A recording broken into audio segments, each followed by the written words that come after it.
क्यों नहीं बताया उन प्रत्याशियों को? ये डीएम आखिरकार किसके नीचे काम कर रहे हैं?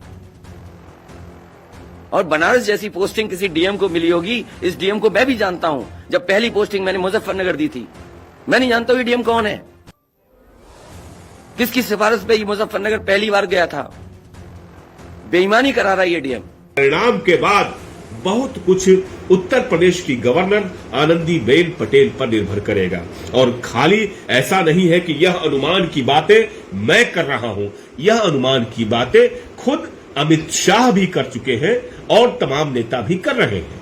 प्रियंका गांधी से जब पूछा गया कि क्या आप चुनाव के बाद अखिलेश यादव के साथ जाएंगे, तो उन्होंने कहा कि चुनाव के बाद की बातें चुनाव के बाद की जाएंगी और हम सोचेंगे। अमित शाह ने साफ कहा कि बहुजन समाज पार्टी को कम करके नहीं आंका जाना चाहिए। बहुजन समाज पार्टी को मुसलमानों के एक वर्ग का वोट मिल रहा है, यह सच्चाई है, ये अमित शाह ने कहा। अमित शाह को अगर क्लियर कट जीत का अनुमान होता तो वह यह बात नहीं कहते। अमित शाह को अगर अपनी जीत का पूरी तरह से एकदम विश्वास होता तो वह यह बात नहीं कहते कि जयंत चौधरी गलत पार्टी में चले गए हैं। कोई उम्मीद नहीं, इसीलिए मैं कह रहा हूं कि लोगों को लड़ना पड़ेगा। अगर लोकतंत्र बचाना है तो कहीं ना कहीं तैयारी करनी पड़ेगी लोकतंत्र बचाने के लिए। अगर मशीनें जा रही थी तो प्रत्याशियों को क्यों नहीं बताया गया, पॉलिटिकल पार्टीज को क्यों नहीं जानकारी दी गई? अगर ये गाइडलाइन में है कि नहीं है इलेक्शन कमीशन के, आप ईवीएम्स को एक जगह से दूसरी जगह मूव करा रहे हैं, आखिरकार इसके लिए जिम्मेदार कौन है? आपको ये देखना चाहिए जो एग्जिट पोल कर रहे हैं क्या मुनाफे के लिए कर रहे थे? जो कंपनियां बड़ी बड़ी सर्वे का पैसा कौन दे रहा है उनको? शांतिपूर्ण मतगणना के लिए तो हम भी अपील कर रहे हैं, लेकिन सावधान रहें। अगर वोट दिया है तो वोट को बचाए भी तो सही।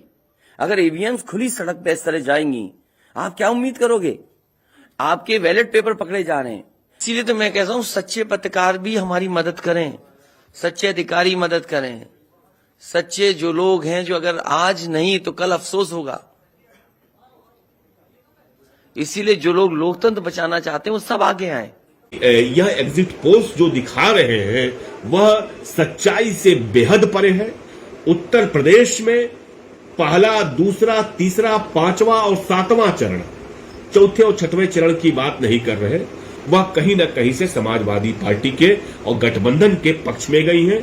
निसंदेह चौथे चरण में और छठवें चरण में बीजेपी ने अच्छा परफॉर्मेंस किया है। बात बिल्कुल सच है कि देश के तमाम रिपोर्टर्स ज्यादातर जो है उनकी आस्था भारतीय जनता पार्टी की ओर है और वह अपने तरीके, अगर करना भी होगा तो वो अपने तरीके का पोल कर करके भेज देंगे टीवी चैनल के ऑफिस में, वो आपको दिखाई देने लगेगा और उसका पीछे कोई वैज्ञानिकता नहीं है, कोई कहीं से कोई सच्चाई हो, वो मुझे दूर दूर तक नजर नहीं आता है। मैंने आज तक नहीं देखा, कभी भी नहीं देखा कि एग्जिट पोल, केवल बंगाल का उदाहरण आप लोग देते हैं, बिहार का देते हैं।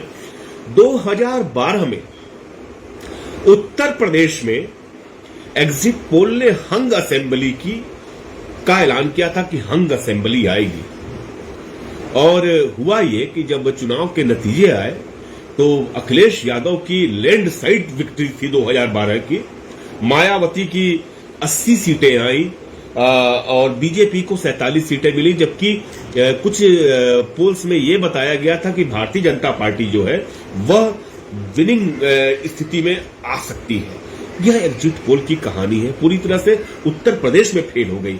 सिर्फ 2012 में ऐसा नहीं हुआ, 2007 में मुझे अभी तक याद है, किसी ने कल्पना नहीं करी थी कि मायावती जीत के आएंगी। मैंने खुद ने नहीं ये सोचा था कि मायावती विधानसभा चुनाव जीत जाएंगी, बिल्कुल आशा नहीं थी, दूर दूर तक आशा नहीं। और सच्चाई ये है कि मैं लखनऊ में था 2 दिन पहले, मेरे सतीश चंद्र मिश्रा से बात हुई। सतीश चंद्र मिश्रा को इस बात का यकीन नहीं था। सवेरे 9:30 पौने 10 बजे तक बहुजन समाज पार्टी का कार्यालय पूरा खाली था, सन्नाटा पसरा हुआ था। वही समाजवादी पार्टी के ऑफिस में ढोल नगाड़ा सब पहुंच गया था, पटाखा पहुंच गया था।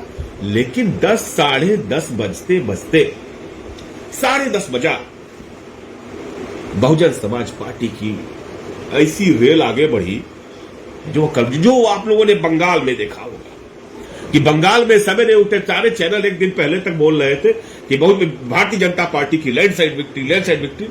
लेकिन देखिए क्या हुआ, अंततः जो बीजेपी सीट जीतती भी दिख रही थी वह सीट अंत में हार गई। सवाल इस बात का है कि जब यह एग्जिट पोल या ओपिनियन पोल किए गए तो क्या जियोग्राफी के अलावा और फैक्टर्स को ध्यान में रखा गया? आप लोग जो लोग चुनाव नतीजे देखते होंगे उनको पता होगा कि अक्सर कहा जाता है कि इस विधानसभा की गणना हो रही है, अरे रुकिए, अभी वहां का उस ब्लॉक का बक्सा खुलने दीजिए, उस ब्लॉक में बीजेपी आगे होगी। आप इस तहसील का बक्सा खुलने दीजिए, इस तहसील में कांग्रेस आगे होगी। तो दरअसल एक ही विधानसभा में बहुत विविध तरीके की पोलिंग होती है, एक तरीके की पोलिंग होती ही नहीं है। हिंदी भाषी क्षेत्रों में तो यह बहुत बड़ी खासियत है। और इस बार उत्तर प्रदेश चुनाव में शहरी और ग्रामीण दोनों इलाकों में अलग अलग किस्म की वोटिंग हुई है। शहरी इलाकों में अलग तरह की वोटिंग हुई है, ग्रामीण इलाकों में अलग तरह की वोटिंग हुई है। अभी फिलहाल जो एग्जिट पोल्स आ रहे हैं जिनका हम जिनके बारे में तमाम तरह की चर्चा, अभी देखिएगा एक दो दिन लोग इसी में दुखी भी रहेंगे, सुखी भी रहेंगे। इन्होंने ग्राउंड पर कोई भी काम बिल्कुल नहीं किया है। सच्चाई यह है कि पहले, दूसरे और तीसरे चरण में जो पहले, दूसरे और तीसरे चरण का बीज गणित है, अंक गणित की बात नहीं कर रहे। देखिए, पॉलिटिक्स जो है जब कक्षाओं में पढ़ाई जाती है तो पॉलिटिकल साइंस हो जाती है, विज्ञान है। वह कोई ऐसा विज्ञान नहीं, विज्ञान का मतलब ही होता है कि जिसमें तर्क होते हैं, वितर्क होते हैं, जिसके सिद्धांत होते हैं, जिसके नियम होते हैं। इस बात पर कैसे यकीन किया जा सकता है कि किसान आंदोलन का असर पहले और दूसरे चरण की 113 सीटों पर नहीं पड़ा होगा? मैं देख रहा था कि अमर उजाला की कौन सा अखबार दिखा रहा था कि पहले और दूसरे चरण में बीजेपी 86 सीटों पर जीतने जा रही है।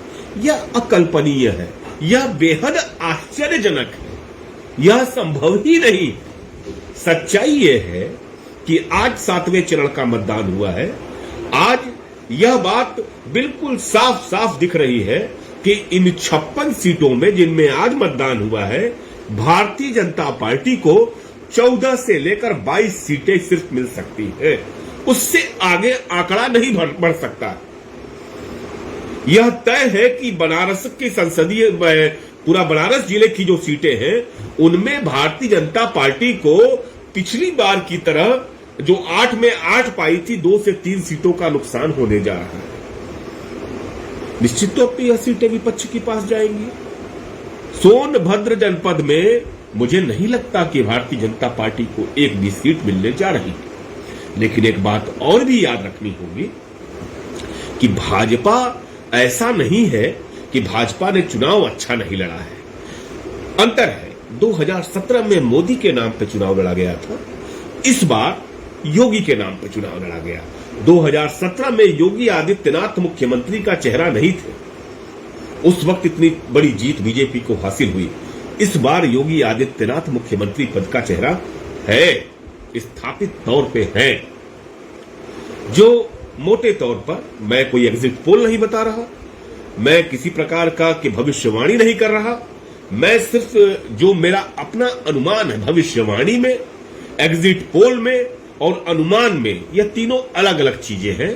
अनुमान का मतलब यह है कि हम जब बात किए अलग अलग विधानसभा क्षेत्रों में अलग अलग तबके के लोगों से, जो मैंने बात की है, जो विश्लेषण किया है, जो ईमानदार पत्रकारों के बीच बात की, जो लोग अपनी निष्पक्षता के लिए और क्लियर कट शार्प एनालिसिस के लिए जाने जाते हैं, वो जो मेरे मित्र हैं, उनसे बात की, तो यह साफ समझ में आ रहा है कि भारतीय जनता पार्टी जो है वो 150 से लेकर के 170-75 के बीच सीटें पा सकती है।